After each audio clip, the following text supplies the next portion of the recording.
dá ânimo, nos dá bálsamo para a nossa alma e nos faz querer cada vez mais servir e ser mais parecido contigo, Pai.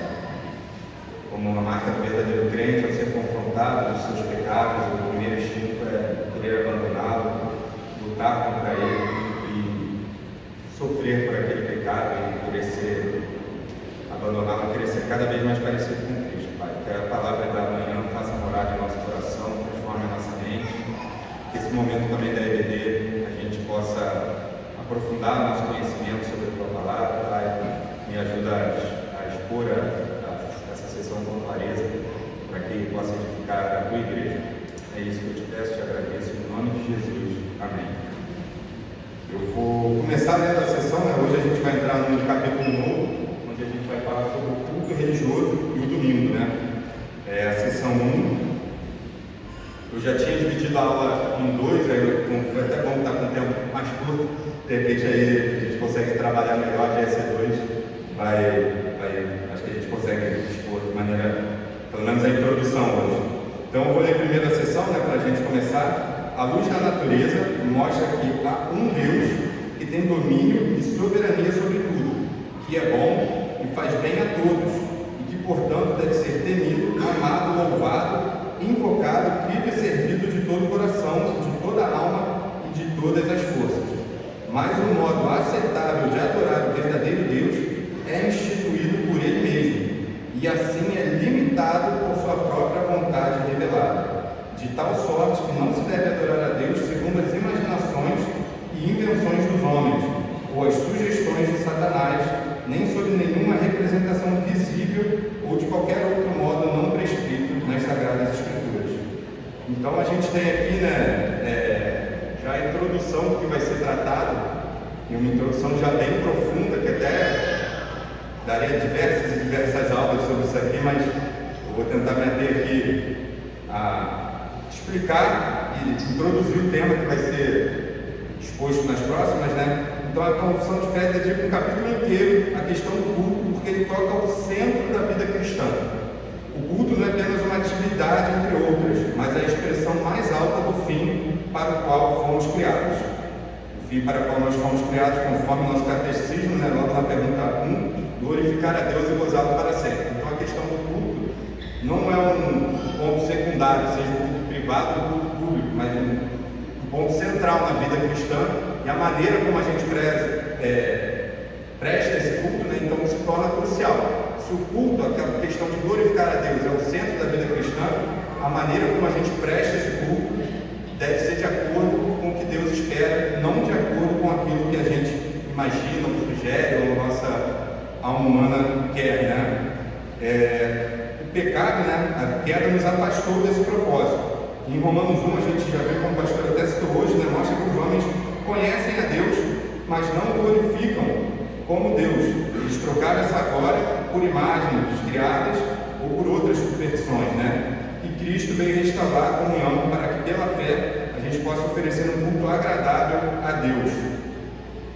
Então eu queria até começar falando, né, da questão, vou introduzir, depois eu vou desenvolver mais na segunda aula, a questão do princípio regulador do culto, né? O princípio regulador do culto, que é um documento que foi formulado e sistematizado na Reforma, no contexto da tradição reformada, né? Ele traz ali o que a gente pode, de repente, a gente já tratou até em outras aulas, que divide em duas maneiras, duas formas a questão de enxergar o culto, né? A maneira, digamos, luterana, anglicana e até, eu acho que a evangélica geral, a pentecostal, que é a norma normativa. O que isso quer dizer? Tudo é permitido desde que não seja proibido explicitamente na Bíblia. Ou seja, se não tem um mandamento na Bíblia ou uma instrução na Bíblia dizendo não pode teatro, então pode ter teatro no culto.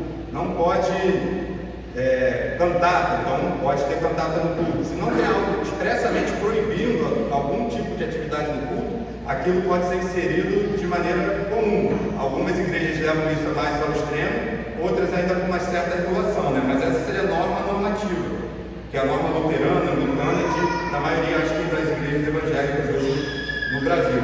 Enquanto na norma reformada, de acordo com o princípio regulador do culto, a gente só tem como permitido no culto, principalmente no público, né, só é permitido que Deus ordena expressamente na sua Escritura, né? Antes mesmo desse princípio regulador, Calvino já trouxe essa ideia dizendo: Deus desaprova todo culto que não é sancionado por sua palavra. O culto legítimo é aquele que está de acordo com a vontade de Deus. Então a ideia reformada é essa. Se Deus não ordenou, se Deus não mandou que estivesse no culto, a gente não deve inserir, porque isso de alguma maneira pode passar pela vontade humana, pode ser manchado pelo pecado humano, pode vir ali de uma invenção, uma superstição. Então, se Deus não ordenou aquilo, faça parte do nosso culto, faça parte da nossa liturgia, isso não deve ser introduzido. E não só pela questão do princípio regulador do culto, mas sim uma interpretação reformada das Escrituras, que já vem dos reformadores, de Calvino e de muitos outros, né? Então, esse princípio não é um mero detalhe litúrgico, não é só, você prefere desse jeito, eu prefiro desse jeito, tanto faz, Deus vai aceitar de qualquer maneira, né? Se está fazendo de coração, como a gente ouve muito por aí, né? Esse princípio não é um detalhe litúrgico, não é uma questão de preferência, é uma questão de entendimento da soberania divina. De quem define como o culto deve ser prestado. É o homem que pode definir, de acordo com a interpretação, digamos, até subjetiva da Bíblia, ou é Deus que define como ele deve ser adorado e como ele deve ser reverenciado e glorificado? Essa é a grande questão, diferente da norma do princípio regulador e da norma normativa. Quem define como adorar a Deus? É a gente, a criatura, a gente que pode definir o que pode ou não estar no culto, está na liturgia, ou é o próprio Deus que instituiu isso na palavra dele? Aí o Van Dixon, né, um comentarista da nossa confissão de fé, ele traz: a única religião que é sadia para nós e aceitável a Deus é a religião de acordo com a prescrição dele. Ou seja, a única religião que a gente pode dizer como verdadeira é a religião instituída por Deus. Qualquer acréscimo a essa religião não passa de superstição, de invenções, né? Então, o princípio regulador do culto nos chama a examinar nossas práticas litúrgicas.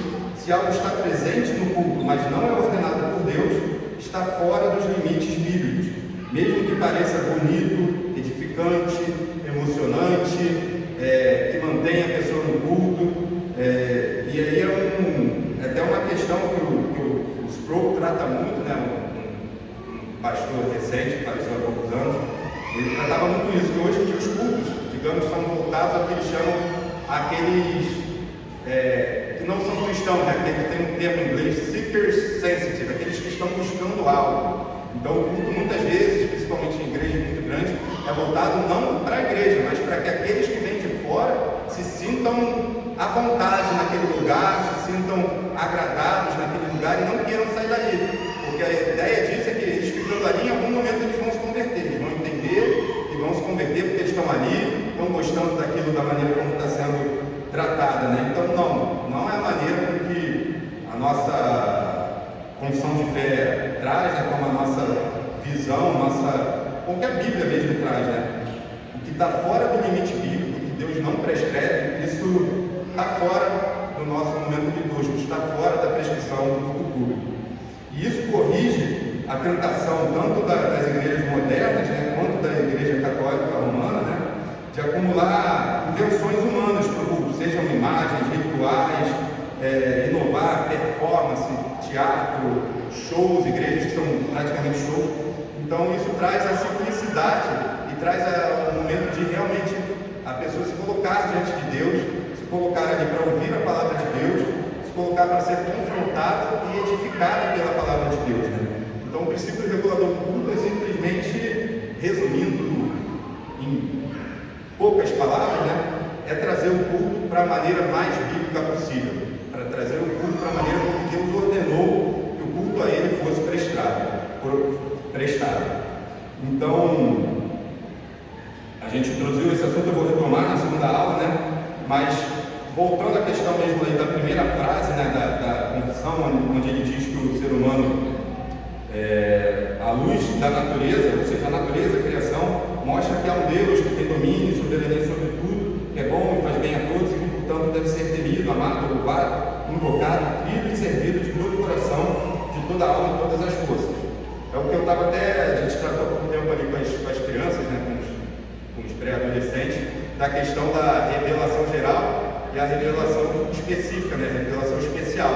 Aqui ele começa introduzindo a revelação geral. Existe uma natureza, existe uma consciência no homem que demonstra que existe um Deus, que esse Deus criou todas as coisas, que essas coisas glorificam a Ele, que esse Deus deve ser temido, deve ser louvado. Porém, a natureza e a nossa consciência não demonstram isso, né? Como esse Deus deve ser temido, como esse Deus deve ser louvado, como isso deve ser feito, né? A confissão reconhece que a luz da natureza revela que é um Deus e que Ele deve ser adorado. Aí o comentarista Robert Shaw traz, né? A luz da natureza mostra que Deus deve ser adorado, mas não mostra de que maneira Ele deve ser adorado. A adoração aceitável não pode ser aprendida da natureza, da criação, mas somente da revelação especial. Então a luz na natureza, ela está lá, se alguém puder abrir, Romanos 1:20, para a gente trazer aí para a Bíblia. Se alguém puder ler. Porque os atributos invisíveis de Deus, assim o seu eterno poder, como também a sua própria divindade, claramente se reconhecem, desde o princípio do mundo, sendo percebidos por meio das coisas que foram criadas. Mas homens são, por isso, indesculpáveis. Então, o ser humano, através da natureza, da criação, dessa revelação geral, a luz da natureza, né, como traz a confissão de fé, o ser humano passa a entender e compreender que Deus existe. Mas essa revelação não é o suficiente para o culto correto, né, para como Deus requer a sua adoração. E aí vem a revelação especial, que é a Bíblia e o próprio Cristo, né, que nos torna obedientes, pois nos mostra como cultuar a Deus. Então, a gente muitas vezes ouve por aí, né, comum a gente ouvir, eu adoro a Deus do meu jeito, mas a confissão responde, não basta saber que Deus existe, precisamos saber como Ele quer ser adorado. Ele é o soberano, Ele é o Criador, Ele é que instituiu todas as coisas, então Ele que coloca a maneira correta de adorar Ele, né? Então, o jeito humano leva exemplos como de Nadab, de Caim, leva o exemplo citado hoje pelo pastor do bezerro de ouro, de imaginações, de superstições, de maneiras que a gente traz para tentar apaziguar, de repente, uma culpa, tentar apaziguar alguma coisa que a gente faz, tentar apaziguar a nossa consciência, mas não traz a adoração correta, tanto interna quanto externa de Deus. Então, aí sim, a gente entrando na exclusividade, né, da questão do culto, o A. Rod, né, pai do Charles Rod, como Deus é o único objeto de culto, assim também a sua prerrogativa de prescrever o modo desse culto. É uma ofensa e um pecado contra Deus negligenciar o seu método de culto, ou em preferência praticar o nosso próprio método. Então isso significa que o culto não é para satisfazer a nós. O culto não é para as pessoas, não é para os adoradores, mas para agradar a Deus. O culto é um campo de obediência, como todas as outras áreas da vida cristã. Um campo de obediência às normas de Deus, e não um campo de experimentação, onde a gente vai simplesmente por uma questão, vamos ver se isso aqui dá certo no culto, se isso aqui traz mais gente, se isso aqui deixa as crianças mais quietas no culto, se isso aqui deixa o pessoal mais atento. Não, no culto parte da ordenança de Deus. Ele ordenou o culto, Ele ordenou como esse culto deve ser prestado. Então, assim como em todas as outras áreas, assim como nos mandamentos, a gente deve seguir essas ordenanças para prestar um culto correto como Deus deseja. Então, aqui eu até botei alguns exemplos, não vou entrar em detalhes em todos, né, até pela questão do tempo, mas questão da elementos estranhos, coreografias, encenações, objetos simbólicos inventados, ainda que bem intencionados, a gente pode botar aí na categoria de fogo estranho, como lá em Levítico 10, 1 a 2, né? As músicas, tanto por questão da letra, como as músicas que hoje em dia são mais performance do que uma adoração a Deus mesmo, enquanto congregacional, a gente deve examinar se isso realmente está de acordo com o que Deus ordenou para o seu culto, né? E aí a gente entra numa questão também, que a gente sabe que o culto é interno, a questão do nosso culto interno, da nossa vida como devoção a Deus, e o culto externo, o culto público dos domingos, ou o nosso culto familiar, mas principalmente o culto público do dia do Senhor. A gente tem essas duas questões, que inclusive foi o Robert Shaw que traz essa diferenciação para a gente entender como essa sessão atinge esses dois lados, né? O culto interno, a A gente deve amar, confiar, crer, temer a Deus no nosso coração. Eu vou pedir 3 passagens, se cada um puder abrir uma. Uma é Deuteronômio 6:5, Salmo 62:8 e João 14:1. João 14:1. Deuteronômio 6:5, Salmo 62:8 e João 14:1. Amarás, pois, o Senhor teu Deus de todo o teu coração e de toda a tua alma e de toda a tua força. Salmo 62:8. Confiai nele, ó povo, em todo o tempo. Derramai perante ele o vosso coração. Deus é o nosso refúgio. E João 14:1.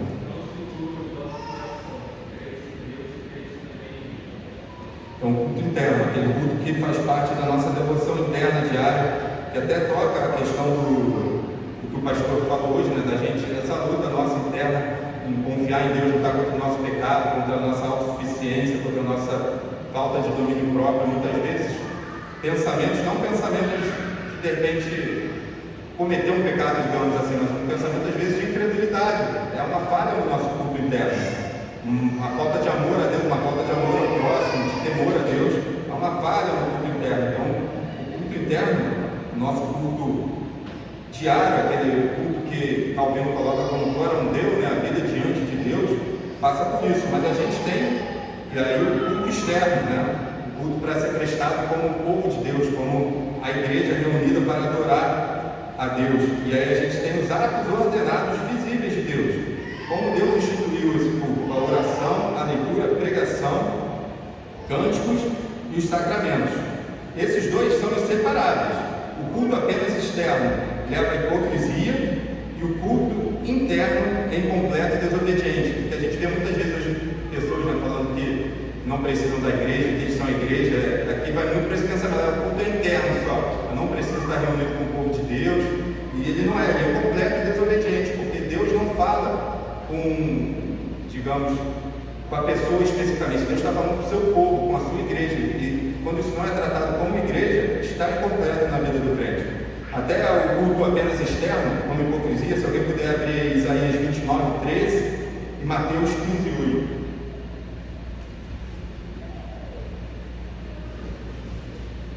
O Senhor disse: visto que este povo se aproxima de mim, e com a sua boca e com seus lábios me honra, mas o seu coração está longe de mim, e o seu temor para comigo consiste só em mandamentos de homens, que maquinalmente é perfeito. Mateus 15:8.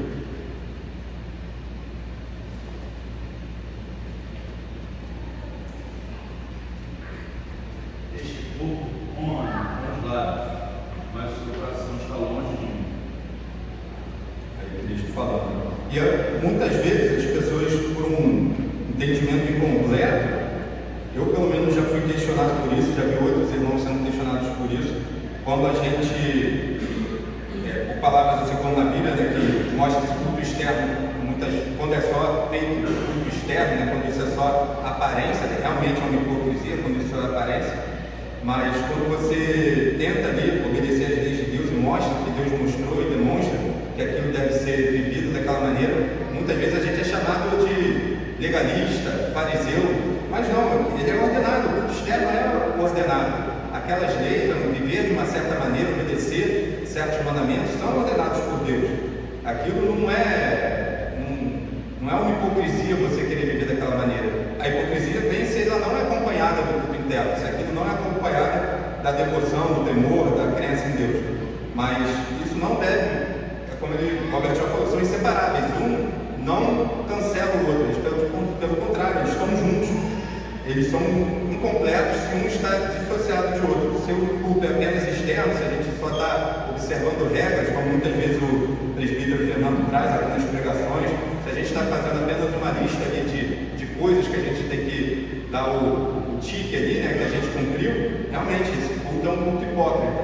Agora, por outro lado, se a gente acha que só a gente em casa, lendo, se a gente crê em Deus, está fazendo aqueles mandamentos, mas não se reúne com o povo dele, não está em comunhão, não está abençoando e sendo abençoado, confrontando, né, afiando e sendo afiado, e é desobediente, é pecado também.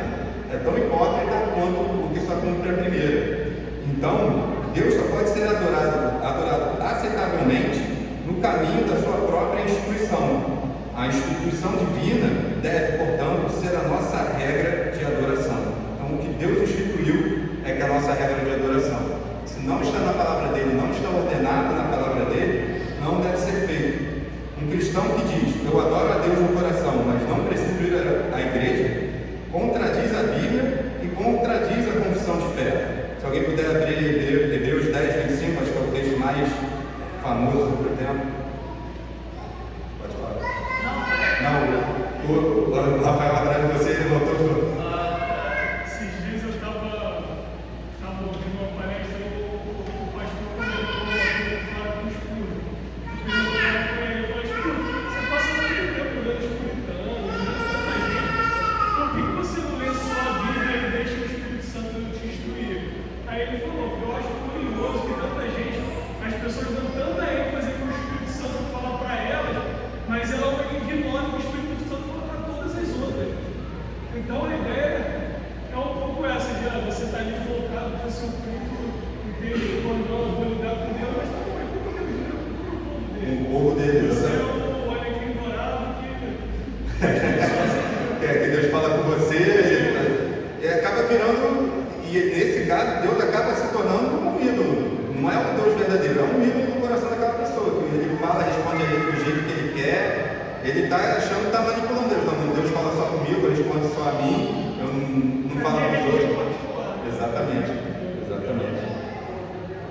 Só para fazer um comentário sobre no meu passado recente da minha família, a gente passou por algumas coisas e conversou com muitas pessoas com uma perspectiva de vida cristã e de igreja um pouco diferente da nossa aqui. E o que eu acho que hoje em dia tem sido uma pedra de tropeço, pegando no contexto que você está falando, é que assim, antigamente a gente via algumas coisas, não que hoje não sejam, mas mais absurdas tentando ser colocadas dentro da igreja. Então, por exemplo, como você falou, teatro, cantar ao invés de pregação, sei lá, qualquer coisa que de longe você já teria como absurdo. Mas até recentemente, numa discussão que eu tive com algumas pessoas, eu estava falando que assim, a pessoa hoje ela entende tudo isso e essa estrutura, inclusive se você for pegar cortes no Instagram, você vai ver pseudo-pastores ou pseudo-coaches evangélicos falando como essa estrutura, no sentido de infraestrutura, contribui e é essencial para o mundo. Então eu falei assim, eu cheguei no ponto da discussão e falei, microfone é essencial, caixa de som é essencial, paredes são essenciais. Slide show é essencial. Porque assim, se não tiver isso, mas eu não consigo microfone. Como assim? O pastor não tem voz?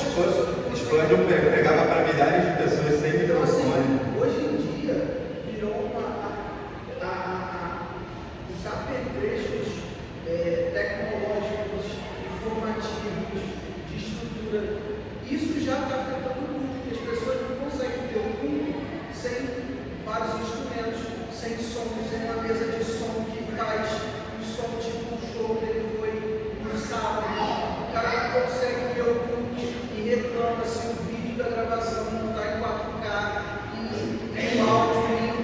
Eu cheguei a ver um pastor de uma igreja comentando, que era uma igreja, mega igreja, né, lá com equipamento de som, chamando alguém para ir para a igreja, pô, mas você tem que ir lá conhecer a nossa equipe de louvor, a gente tem equipamento de som tal, que é não sei o quê, quanto vai gostar, olha o motivo de estar chamando ali, o motivo. E assim, pessoas vão se mas se os instrumentos não estiverem afinados, se a banda não estiver treinando, e assim, você vai colocando demandas e exigências completamente mundanas, antibíblicas, que, por meio de uma situação com um ar de santidade, de preocupação, a Deus, estamos querendo dar o melhor. Então temos que dar o melhor. Então assim, cara, a igreja perseguida não faz tudo, porque eles estão nos cantos, em silêncio, eles estão ali orando, é o culto praticamente, cada um na sua ali. Aqui não é culto, porque não tem vídeo, não tem nem gravação. E isso acaba tendo desdobramento. Eu vejo igrejas, conheci igrejas assim, e acaba tendo desdobramento com o outro lado, que você acaba descaracterizando exatamente o que é o culto. Tanto que durante a pandemia você via igrejas fazendo ceia online. Eu cheguei a ver batismo online no chuveiro. Que isso, não acredito. Era uma coisa pior que a outra. Porque descaracterizou o que é o culto. O que Deus ordenou? Não é mais o que Deus ordenou, é o que eu acho que pode ser. Se Deus não proibiu, eu posso colocar ali. E aí isso vai embora, até por questão assim. E eu lembro de uma vez lendo a história daquela pregação do Jonathan Edwards. Pecadores na mão do Deus irado. É claro que a gente deve prezar por uma boa oratória, o pastor tem que, além de ser instruído na palavra, se puder ter uma boa oratória, melhor ainda, mas o que dizem sobre o Jonathan Edwards é que ele era péssimo na oratória, ele pegava o que ele escreveu e lia. E como Deus usou a palavra dele, pregada com fidelidade, exposta com fidelidade, para confrontar tantas pessoas ali. Não era o jeito que ele falava. Claro, se pudesse expor de uma maneira mais clara, a gente falar de uma maneira que ajude as pessoas a entenderem, prestarem atenção, melhor. Mas não, Jonathan Edwards escrevia, lia o que ele escreveu, e era a palavra de Deus, o que ele estava escrito, por estar de conformidade com a palavra de Deus, que ele encontrava a finalidade para que ela foi enviada. Então a igreja de maneira geral, tem se perdido nos adornos, no que não é essencial, não só no que é essencial, tem colocado as coisas que não fazem parte do culto, e o que Deus instruiu mesmo tem muitas vezes virado bagunça, você não deixado de lado, né? Mas exatamente tudo isso tem a ver com o tema da nossa aula. E aí, voltando à questão lá também, voltando aqui para o ponto, né? Mas essas colocações foram essenciais. Lá de Hebreus 10:25, se alguém abriu, puder ler. Não deixemos de congregar-nos, como é costume de alguns. Antes, passamos admoestações, e tanto mais quando vedes que o dia se aproxima. Então, não deixarmos de congregar. Essa aqui é uma ordem bíblica, um mandamento bíblico. Já que você já está em Hebreus, Alex, vai abrindo aí Hebreus 11:4. Que a gente vai falar a questão do culto, né? Então, a gente vê exemplos, vou trazer alguns exemplos bíblicos, né? Sobre a questão, realmente a gente pode prestar culto de qualquer maneira? Começando pelo primeiro, né? De Caim e Abel. Pode até ler antes aí já Hebreus 11:4, depois eu falo sobre. Pela fé, Abel ofereceu a Deus mais excelente sacrifício do que Caim, pelo qual obteve testemunho de ser justo, tendo a aprovação de Deus quanto às suas ofertas. Por meio dela também, mesmo depois de morto, ainda fala. Vou até trazer aqui o comentário de Williamson sobre essa questão. Quando Caim se recusou a mudar sua adoração para aquela que Deus aprovava, foi porque não aceitou o princípio de que o verdadeiro culto requer aprovação ou sanção explícita de Deus. Abel cultuava pela fé e ofereceu o sacrifício conforme Deus revelou. Caim, de certa forma, ofereceu segundo a sua imaginação, e aquele culto foi rejeitado. E a gente tem outros, até vou pedir para abrir, já para a gente finalizar, terminar com os exemplos, e aí semana que vem a gente retoma daqui. Nadab e Abiú, Levítico 10. Não sei se de repente o capítulo é muito longo, não vou ver tudo aqui. Se alguém puder ainda abrir, acho que todos, se a gente puder abrir, de repente vai encerrar com esse exemplo. Nadab e Abiú, Levítico 10. É o capítulo todo? Aqui eu indiquei o capítulo todo, mas de repente. Vamos ler o capítulo todo. Qualquer coisa, se for para parar, eu vou lendo aqui então, vocês acompanham. Levítico 10. E Nadab e Abiú, filhos de Arão, cada um tomou seu incensário e colocaram incenso e fogo nele, e ofereceram fogo estranho diante do Senhor, porque ele não lhes ordenou. Então um fogo saiu de diante do Senhor e os consumiu, e morreram diante do Senhor. E Moisés disse a Arão: eis sobre o que o Senhor falou quando ele disse: eu serei santificado naqueles que se aproximarem de mim, e serei glorificado pecado diante de todo o povo, e Arão se calou. Então você vê aí que Nadab e Abiú, indo contra o que Deus tinha ordenado, Só para falar você que o ideal seria ler o 23 e 24 do 9, que é o que fala sobre o fogo. sobre o fogo. Tá. Então, voltando um pouco aí, o 23 e 24. Tá. Então, aí, voltando um pouco antes da história, e Arão levantou suas mãos para o povo, o abençoou e desceu, terminando a expiação do pecado, o holocausto e as ofertas pacíficas. E Moisés e Arão entraram na tenda da congregação, saíram e abençoaram o povo. E a glória do Senhor se mostrou a todo o povo. E um fogo de diante do Senhor saiu e consumiu o holocausto e a gordura sobre o altar. E todo o povo viu, e eles clamaram de alegria e se prostraram sobre os seus rostos. E qual outro versículo você falou, né? O 9 e o 10, aí tu fecha aí no 10. Então, aí voltando para o capítulo 10, versículos 8, 9 e 10. E o Senhor falou a Arão, dizendo: não bebais vinho, nem bebida fermentada, nem tu, nem teus filhos contigo, quando entrardes na tenda da congregação, para não morrerdes. Esta seja uma ordenança perpétua para vossas gerações, para que distingais entre o santo e o profano, entre o imundo e o limpo. Então você vê que Deus tinha ordenanças bem claras ali para os sacerdotes, e Nadab e Abiú acharam que poderiam fazer de uma outra maneira. Queimaram um fogo estranho diante do altar, achando que seria aceito simplesmente porque era fogo também. E Deus recusou, segundo ali até trouxe, por causa da santidade dele. Pela santidade dele, ele não aceita qualquer coisa. Ele não aceita que a gente faça de qualquer jeito, mas não é de qualquer jeito, como o exemplo que foi trazido aqui pelo João. Não de qualquer jeito, porque a banda não ensaia, então não pode ter música. Porque não tem microfone, então não pode ter culto. Não de qualquer jeito, que não está de acordo com a palavra dele. Quando a gente inclui coisas que não são instruções claras e diretas de Deus para que se tenha um culto de adoração e glorificação dele. Então, o culto não é validado, digamos, pela sinceridade do coração do homem, mas pela conformidade à palavra de Deus. Abel, Caim, Nadab e Abiú demonstram isso claramente. Hoje a gente acha que muitas práticas sinceras são válidas, né? Mas na verdade elas continuam sendo rejeitadas porque não têm a sanção divina. Então, se não está de acordo com a palavra de Deus, com isso eu encerro, depois eu vou retomar alguns outros exemplos. Se não é prescrito na palavra de Deus, não é aceito. A gente vê isso ao longo da Bíblia, a gente vê isso na nossa confissão de fé, a gente vê isso claramente exposto nas Escrituras, que o que Deus não prescreve como adoração não é aceito diante dele, pois ele é um Deus santo. A adoração deve ser interna, sim, com sinceridade, com temor, com amor, mas ela deve ser externa, conforme Deus ordenou na palavra dele. Uma coisa não anula a outra, pelo contrário, elas devem caminhar juntas. Eu vou orar para terminar, porque semana que vem a gente continua.